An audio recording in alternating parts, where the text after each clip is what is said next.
Hi, my name is Benjamin May, and this is my Project 3 mail for CS50. Send mail. So if I click up here on the compose view in my mailbox, it's going to take me to a form where I can compose a new email. So the from field is auto-populated with the user who's currently sending the mail. So I can send it to a new person. So I'll select Ben at example.com.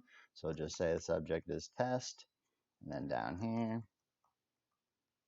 test, and then submit. When I submit, it takes me directly to my sent mail box, and it'll see that we have the test that I had just sent out. So now if I log out and I go into that other user,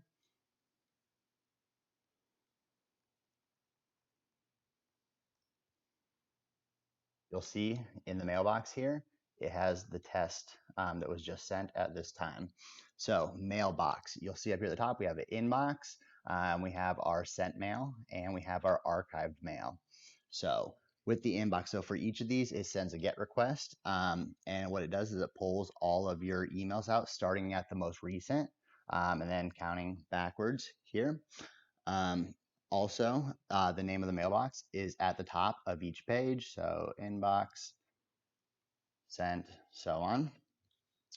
And you'll see that on here, each piece of mail is in its own like little box. So it's got borders around it. So you can see them all separate.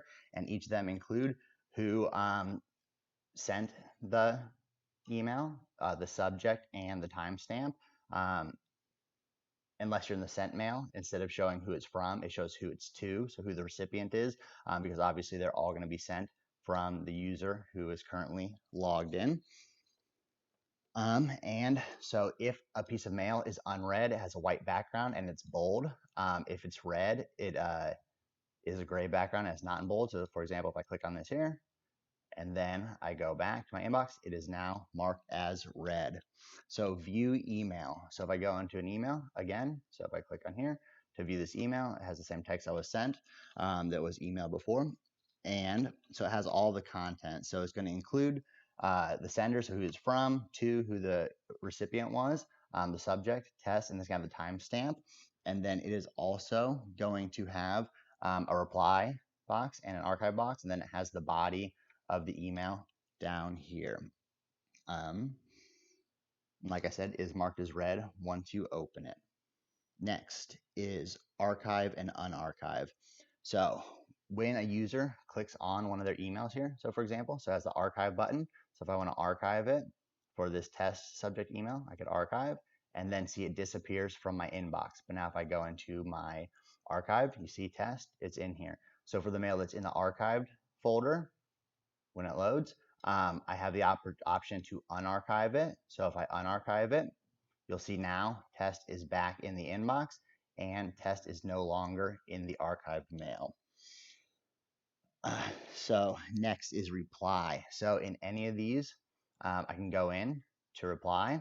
I can click the reply button, and when I click reply, what that does is it brings me back to my compose form, but it auto-populates some of the areas. So it obviously has who it's from is me.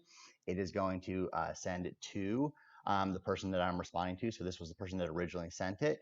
And then it is going to have the same subject, but it's going to auto-populate the RE colon in front of it to know that it's a reply. And then it auto-populates this on the timestamp of when it was originally sent. So and so the person that sent the original email wrote, and then it has the body. And then in here, then I can add my part as well. And then I can go ahead and send this. On the other hand, if I have something that was already, so right here, so see the RE, this was already a response to my original. So it comes up, same thing, it has everything in here. If I want to reply, it re-auto-populates, but this time it does not add a second RE, it just keeps one. And then it shows up here that on the date and time, so-and-so wrote, and then it shows that what they had replied down here. And so then I can add an additional reply, hello, and submit. And that is my Project 3 mail for CS50. Thank you.